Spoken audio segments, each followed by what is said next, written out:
All right, welcome to The Explainer. Today, we are diving deep into something huge, the high-stakes world of AI infrastructure. So, let's start with a number. $7 trillion. That's the price tag, the projected cost for the global race for computing power by 2030. I mean, we're talking about a full-blown AI arms race, and it is completely reshaping our world. So the big question is, what are we actually building for all that cash? And more importantly, what's the hidden cost? What are the trade-offs that nobody seems to be talking about? All right, let's get into it. Okay, here's how we're going to break this down. First, we'll look at what these AI factories really are. Then, we'll get into the global promise, all the amazing things they can do. After that, we'll cover the local peril, the serious downsides. And finally, we'll explore how we might forge a new path forward. All right, first up, inside the AI factories. And let's be clear right from the start, we are not talking about your typical data center here. This is a whole new category of industrial infrastructure. And this really shows you the difference in a nutshell. A traditional data center, general purpose stuff, air-cooled, maybe pulling 5 to 10 kilowatts per rack. But an AI factory? Whoa! We're talking AI-specific GPUs, liquid cooling, and a power draw of 50, 100, or even more kilowatts per rack. That is a massive difference, like 10 to 20 times the power density. This isn't just an upgrade, it's a completely different beast.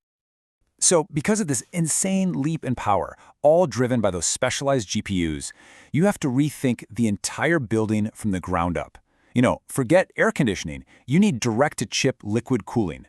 Your standard Ethernet? Nope, not gonna cut it. You need this ultra-fast, low-latency stuff like InfiniBand. We are literally building an entirely new kind of machine. Okay, so why go to all this trouble? What's the payoff for this huge industrial shift? Let's talk about the global promise, the case for building AI at an unbounded scale. And the promise here is, well, it's nothing short of revolutionary.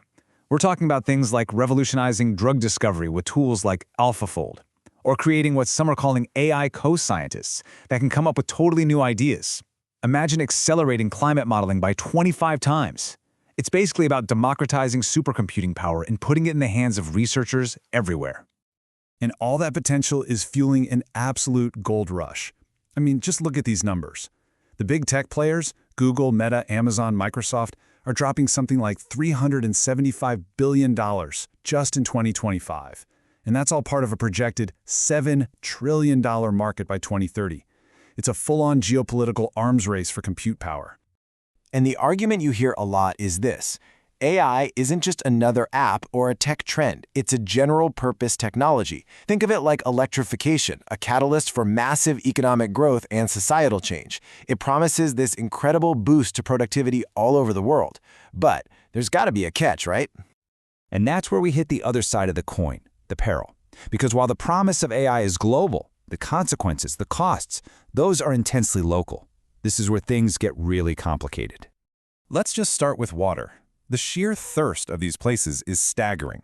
A single large data center can guzzle up to 5 million gallons of water per day. To put that in perspective, that's about the same as a town of 50,000 people. And this is often happening in places that are already struggling with water shortages. And then there's the power grid. This is where it gets really wild.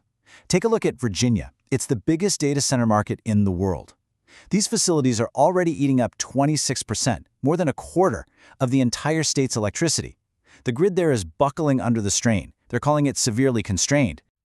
And here's the really crucial, kind of ironic part. 60% of all this new electricity demand from AI is projected to be met by burning fossil fuels. So you have the super futuristic 21st century technology that's actually dragging us back into 20th century energy. It's so much demand so fast that it's actually reversing the progress we've made on cleaning up our power grids. Okay, and what about the economic benefits for the local towns? Well, there's often a huge gap between the pitch and the reality. The industry comes in promising thousands of high-tech jobs, but the reality is often just a handful of permanent positions, maybe 50 to 100. They promise billions in tax revenue, but then they get these massive tax breaks that drain local budgets. And guess who often ends up paying for the new power lines and water pipes? Yep, the local residents, through higher utility bills. So as you can imagine, this disconnect between the promise and the reality has created a huge backlash. And this isn't some fringe thing. It's intense, it's bipartisan, and it's happening all over the country. In fact, public opposition has now become the #1 business risk for the entire industry. It's blocked or delayed something like $64 billion in projects. Communities are pushing back hard. So, is this just an unsolvable conflict? Well, maybe not. How do we fix this? Let's get into our final section and look at some of the ways we could forge a new compact to find a path towards sustainability and, well, coexistence. Okay, one of the big ideas on the tech side is a move to what's called 24/7 carbon-free energy. This is a much higher standard than just buying some renewable credits from halfway across the country. It means that if your data center is pulling power at 2 in the morning, you have to be matching that with clean energy from the same grid at 2 in the morning. It's way harder to do for sure, but it's a much more honest and impactful way to solve the problem. Then you've got the policy side of things, and experts are basically calling for a whole new playbook. Step 1, stop treating these things like tech offices and calling them what they are, heavy industry. That alone changes the zoning and regulations. Step 2, reform the incentives. End these automatic massive tax breaks. Step 3, mandate transparency. Make them report how much water and energy they're actually using.